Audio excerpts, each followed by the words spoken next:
PowerDirector.com posted an article yesterday about how Captain America Civil War succeeds everywhere that Batman v Superman failed. And I can tell you this without even reading the damn article. I saw both movies, and Civil War had a developed storyline. It had an established character base with the primary characters of the Marvel Cinematic Universe. Now, granted, they couldn't get all of the characters that they needed, I mean the X-Men, the Fantastic Four, for it to really be a true adaptation of the comic book, but the way that they adapted it to the movie timeline fits, and they did an incredible job. Batman v Superman, I did like the movie purely for the Batman nostalgia effect, and I think what DC movies did was that they didn't have a standalone Batman movie with Ben Affleck first. I think if they had concentrated on that first, because to me, as good as the movie was, it was flawed with the aspect of trying to tell a story of the new Batman, played by Ben Affleck, who did a really good job, introducing Wonder Woman, who stole the movie because she was used so limited. Quite frankly, she wasn't used. She was used good in the way that her presence was limited. You saw certain screenshots of her and getting intelligence, where her origin was, and her fight scene with Doomsday. And it kind of felt like Superman was the third wheel and the odd man out, and the introduction of the Justice League. I think what they should have done was make it a true standalone Superman movie with the consequences of the fight in Metropolis. Have another movie of Ben Affleck as the new Batman come out, and then have the Wonder Woman movie come out, and then do the first team up of Dawn of Justice. And that's what it should have, the title have been, just Dawn of Justice, introducing the Justice League. And I think if they had done those three movies first, maybe they would have started to catch up with Marvel. And Marvel is just, we all know, is kicking ass with the movies because they have the Marvel movie studios teaming up with Disney, and Disney has pretty much unlimited resources in terms of money and technology. And I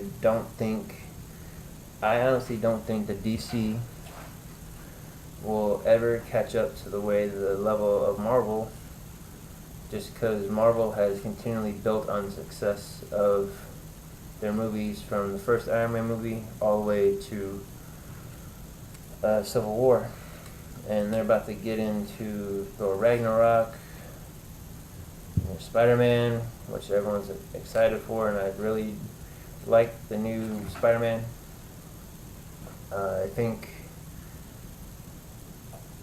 Marvel is just going to keep continuing to build and build and build, and then after Infinity Wars kind of die down a little bit because they don't want to flood the market any more than it already has, and they don't want to kill the genre before people get tired of it.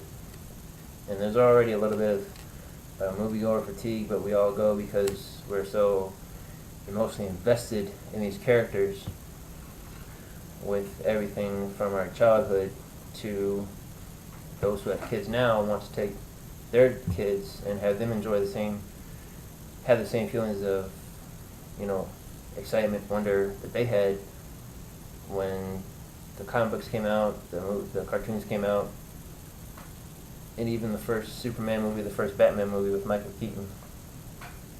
And Marvel is just continually learning from mistakes, continually learning from success, hiring good directors, hiring good writers, hiring good producers, and casting the right people for the right role. And I think DC is more adept to making animated movies versus live action, because you can do a lot more in the animated realm versus live action. and that's where DC excels. All of their animated movie projects succeed. Marvel isn't really known for that too much. They are known more for their live action and just where they make the most money. Every movie that comes out is $1 billion blockbuster pretty much. I think Ant-Man was the only one that really didn't reach that plateau, but still was massively successful. And Paul Rudd was really good cast in his role. So it's gonna be interesting to see how DC Comics takes this information, uses it with Warner Brothers, and bounces back if they can. I certainly hope so, because I love Batman. He's my favorite comic book character.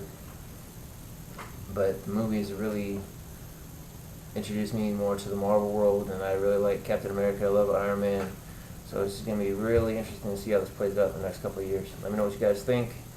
I'm going to find the website, the link, and post it so you guys can read the article for yourselves.